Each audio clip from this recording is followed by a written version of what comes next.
جددوا يا شباب عزمكم بالكتاب واقرؤوا آيه تستلذ الخطب. جددوا يا شباب عزمكم بالكتاب واقرؤوا آيه تستلذ الخطب. الحمد لله الذي حث على الإكثار من الطاعات لينال العبد بذلك انشراح الصدر وسعة العيش وهناء السعادة.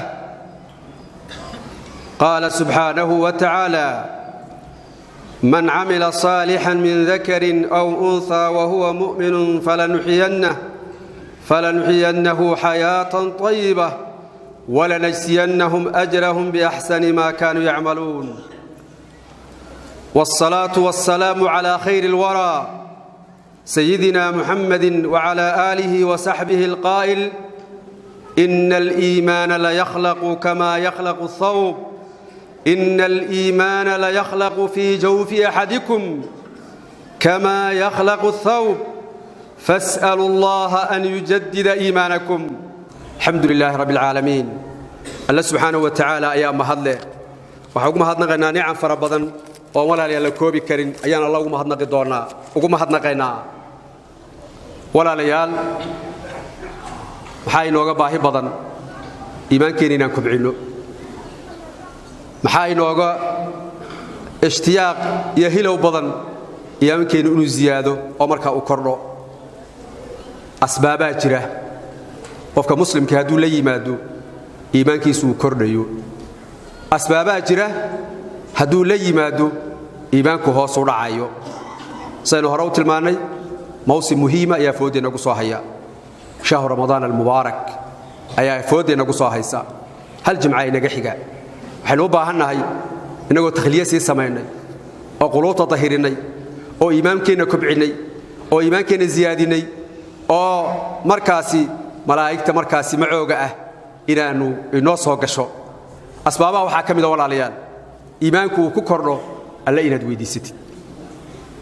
هذا لا بردت إنه إيمانك كوكبعيه وكوكرديه. نبي عليه الصلاة والسلام محوري: إن الإيمان لا يخلق في جوف أحدكم. إيمانك وجبوبا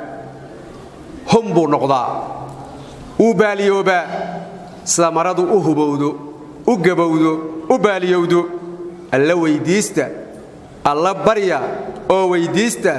إنه إيمانك إذين كرديه قلوبتنا أو كرديه مركز إيمانك ومركز إذين كرديه. إذن ما دامنا محد نوجا ورمي إن السدا نرك أكله إيمان كله يسبدل أيو جبوا كل إيمان أيو وحين نجد بون إن الإيمان كنا أنكم عنو وعنكم كررنا إلهنا ودي سنو إلهنا سبحانه وتعالى إنه مرك إيمان كنا كرديو. نقول عليه الصلاة والسلام: أقرب ما يكون العبد من ربه وهو ساجد. أدوك مرك إله قدوي هي ومرك السجود سيهي وحنبي يقولي والدعاء بضيع دعاء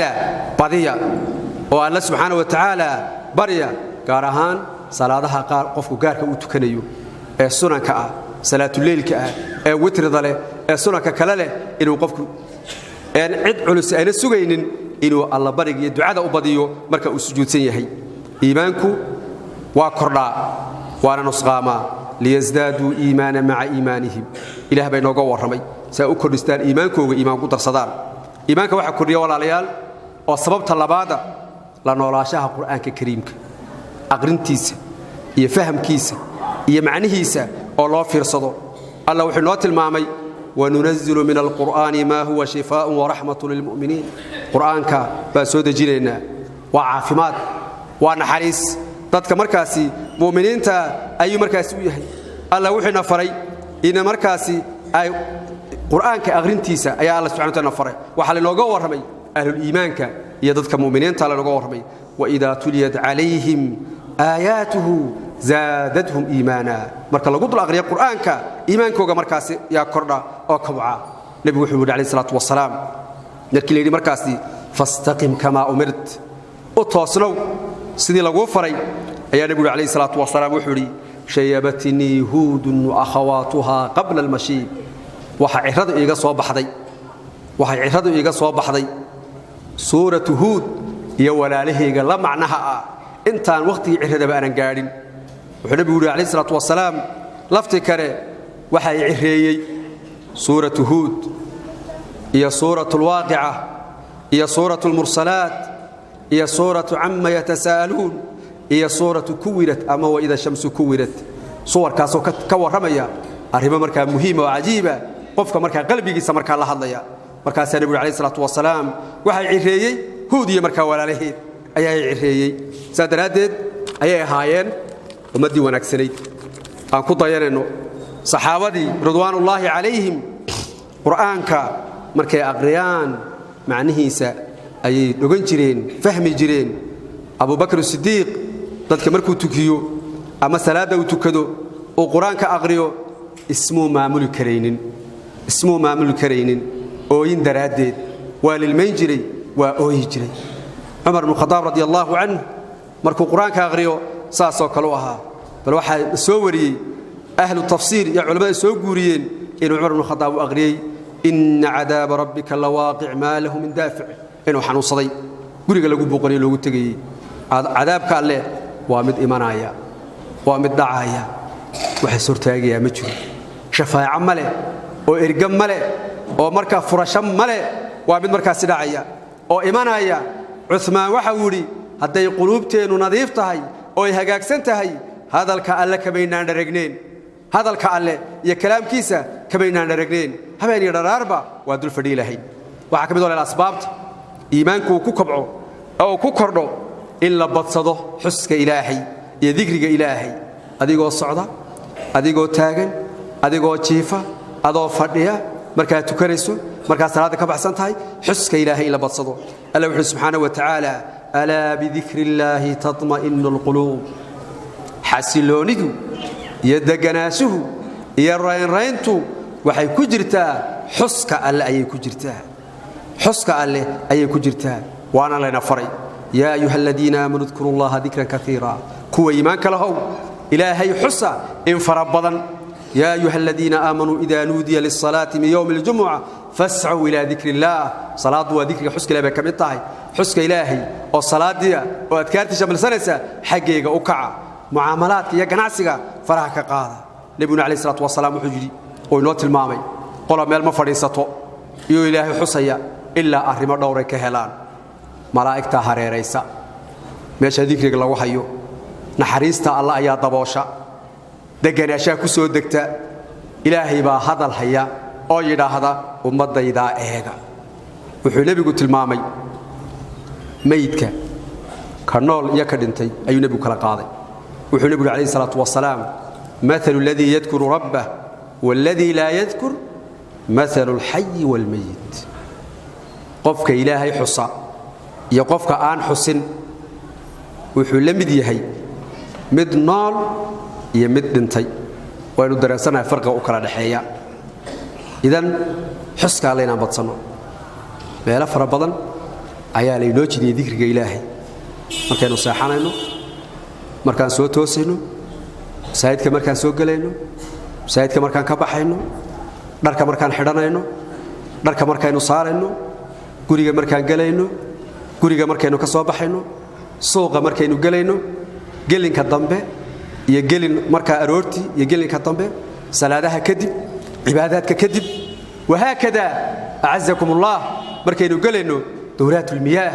iyo tuwaleedka ayaa leena faray inaan dhikri iyo xus Allah ku gallo saasalaad gaartu ay macna fara badan u sameynaysaa qofka ay u bedelaysaa raad iyo midho marka uu yeelanaysaa waxa kamida iimaanka waxa kobciya ee kordhiya amalka saalix ee wanaagsan inaan badsano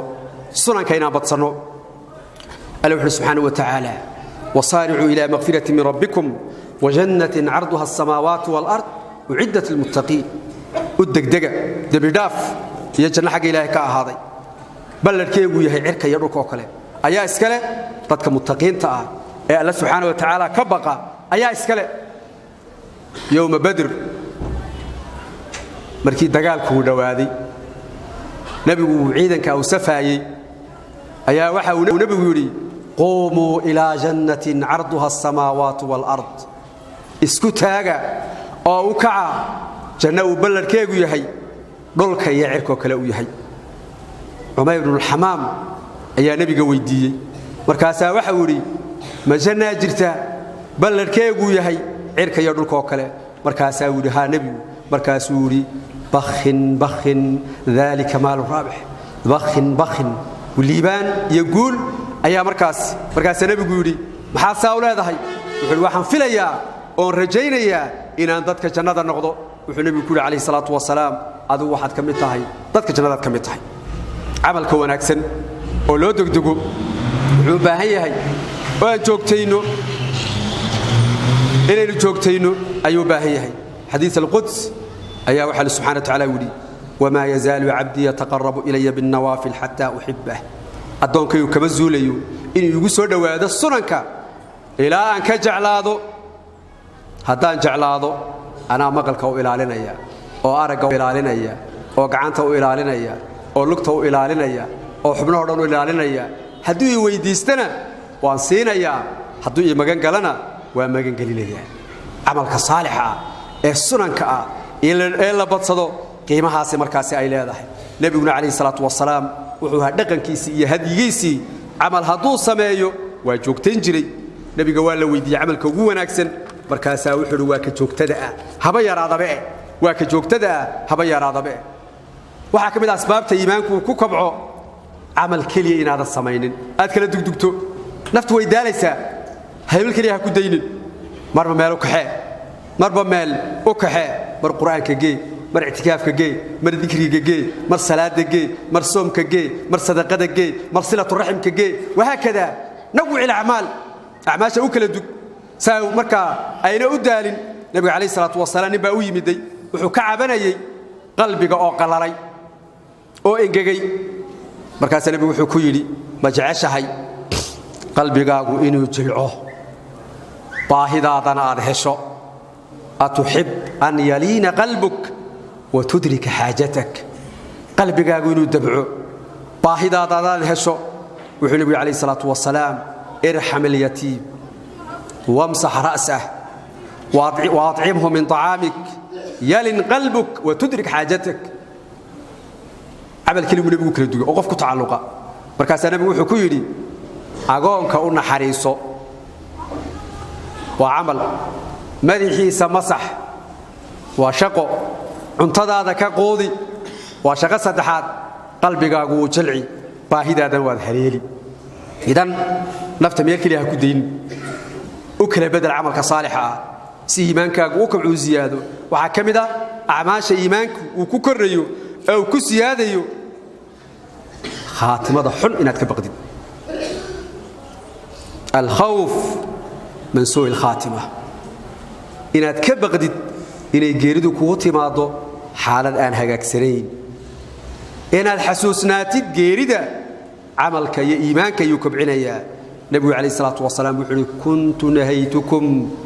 can ziyaarati alqubuur fazuuruuha fainaha tudakirukum alaakhira waxaan idiin diiday inaad xabaalaha tagtaan war xabaalaha taga oo ziyaarta waxaad xasuusanaysaan geerida wuxuu nebigu yidhi calayhi salaatu wasalaam cuudu lmardaa wattabicu ljanaa'is tudakirukum alaakhira dadka xanuunsanaya booqda geerida raaca geerida iyo janaasada raaca aakhiraad xasuusanaysaan idan iimaanka waxa ka mid waxyaaba qofku ictibaar qaato dadka xanuunsanaya xabaalahoo tagto geerida iyo meydka ood raacdo qalbigaagu waa dabcayaa waad ku talagelaysaa waxaa ka mida waxyaalaha iimaanka kobciya inaad xisaabtanto xisaab awal biawal si arrintu kala horayso yaa ayuha aladiina aamanuu ittaquu allaha waltandur nafsun maa qaddamat ligad dadka iimaanka lahow ilaahay ka baqa ha eegta nafi wixii ay samaysay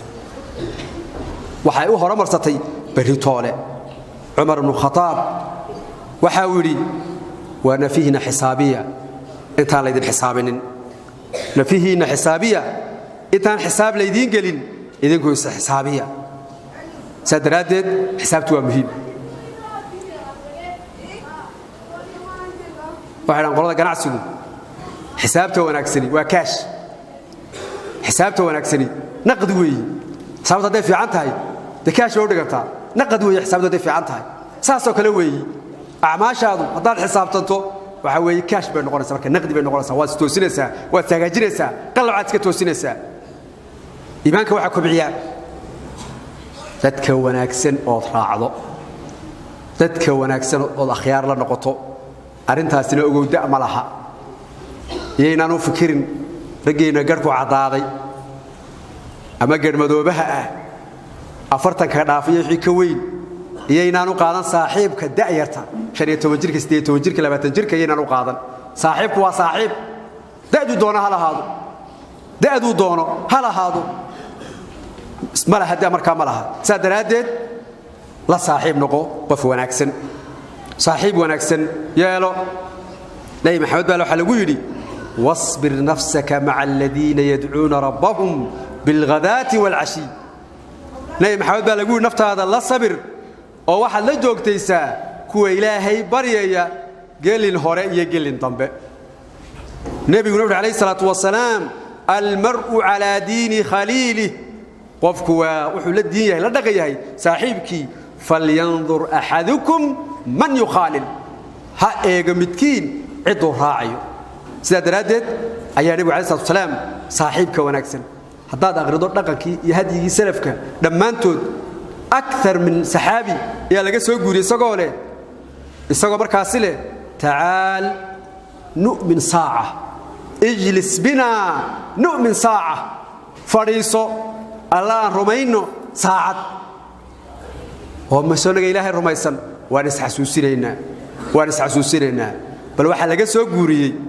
saxaabadii inay oran jireen hebelow quraanka aqri anana waan ku dhageysanaynaa أننا وأكو دقيسنا سورات مركا وياسو معاد بلغا سو غوري أبو الدرداء بلغا سو غوري وأبو ذر بلغا سو غوري وعمر بلغا سو غوري دمان إريا مركا كتعلقا إيمانك يكم عنتيس اللهم زدنا إيمانا ويقينا وفقها عبد الله بن مسعود حديثي إله نوكرني إيمان يا يقين يا فقه يا فهم إله نوكرني سادرادت وين وقفك حسابتهم محاسبه مركاسي لا يمادو صاحبك وناكسن dadka wanaagsan aw la joogteeyo nabiyuna alayhi salaam wuri mathalu jalisi salih wasu ka hamil almisk wa nafiq alkir saaxibka wanaagsan iyo golaha wanaagsan waa qof cadar haysta ama udug haysta ama misk haysta iyo qof tab haysta dooldoolaya waliba qofka cadarka haysta oo ku siin ama waad ka iibsan agtiisa urba kaaga bix wanaagsan qofka dabka haystana ama dharku ka gubi ama qurunkiisa urtiisa ayaa kugu soo bixi idan saaxiibka wanaagsan iimaanka qayb uu ka yahay iyo kobciisa iyo korintiisa asbaabaha kamida iimaanka dambiga inaadan yaraysanin macaasida iyo dunuubta inaadan yaraysanin aad ka fogaato dunuubta aadan soo oran tani waa tuyar aad ka fogaato noocay doonto ha noqoto dunuubta yar yar ayaa dunuub waaweyn noqota nabiga alayhi salatu wasalaam wuxuu yiri iyaakum wa muhaqqirati dhunub fa innahunna yajtami'na 'ala ar-rajul hatta yuhlikna wuxuu yiri alayhi salatu wasalaam wuxuu waxaan idin ka digayaa dambiyada yar yar qofku way ku ururtaa oo way ururtaa ilaa ay ka halaagto wuxuu nabigu tusaale uga dhigay dad meel degay banaana oo cidla ah oo doonay inay cunto karsadaan nibo qori soo qaaday kana qori soo qaaday kana qori soo qaaday dab shitay dabkii uu ololay oo madoobaaday dherigii saaray cuntadii ku bislaystay sidaas oo kale ayay dunuubta yiri qofka u gubaysaa oo ay halaag markaa uga dhigaysaa markaasi horena waxa loo yiri markaasi de buuruhuba waa quruux yar yar innal jibala min al-hasa buuruhuba waa quruux yar yar sadaradeed ayay nala gudboon tahay asbaabaha iyo kuwa kale oo fara badan wanaagoo la isfaro xumaha la iska reebo hadalka kiisa dheeraadka ee faraha badan leh ila yareeyo eegmada faraha badan leh ila yareysto waxyaalaha mubaaxaadka ilaahay ku baneeyay ee faraha badan leh inaad ku talax tagin acmaasha quluubta inaad ilaaliso alla ka cabsiga rajaha wanaagsan ilaahay tala saarato qiraa'ad inaad aqrido siiradii salafka iyo ummadii wanaagsan siday ahayd إن هذا غير دقة كني محمد عليه الصلاة والسلام ينوعها حيالها صورتن وحيالها إيمان كمركا كبعية الزيادة مركا سوي كبارك الله فيكم وحين لقدبون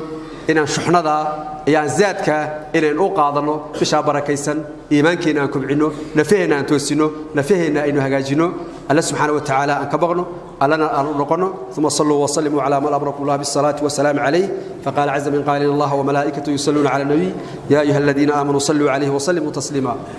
اللهم صل على محمد وعلى آل محمد كما صليت على إبراهيم وعلى آل إبراهيم في العالمين إنك حميد مجيد وارض اللهم عن الخلفاء الراشدين أبي بكر وعمر وعثمان وعلي وعن باقي العشرة المبشرين بالجنة وعن باقي الصحابة وعن التابعين والتابع التابعين ومن تبعهم بإحسان إلى يوم الدين ربنا آتنا في الدنيا حسنة وفي الآخرة حسنة وقنا عذاب النار اللهم أرنا الحق حق رسول اتباعه وأرنا الباطل باطل رسول اجتنابه اللهم اسألك الأمن والإيمان في بلدنا هذا وسائر بلاد المسلمين اللهم ألف بين قلوب المسلمين ووحد كلمتهم يا أرحم الراحمين اللهم باركنا في أولادنا وباركنا في شبابنا وبارك لنا في نسائنا اللهم نسألك إيمانا صادقا اللهم نسألك إيمانا صادقا وقلبا خاشعا يا أرحم الراحمين اللهم نسألك فردوس الأعلى ونعوذ بك من النار اللهم نسألك فردوس الأعلى ونعوذ بك من النار ربنا تقبل منا صلاتنا وقيامنا وقراءتنا وركوعنا وسجودنا يا أرحم الراحمين اللهم اشف مرضانا ومرضى المسلمين اللهم اشف مرضانا ومرضى المسلمين وآخر دعوانا الحمد لله رب العالمين صلى الله وسلم على نبينا محمد جددوا يا شباب عزمكم بالكتاب واقرؤوا آيه تستلذ الخطب جددوا يا شباب عزمكم بالكتاب واقرؤوا آيه تستلذ الخطب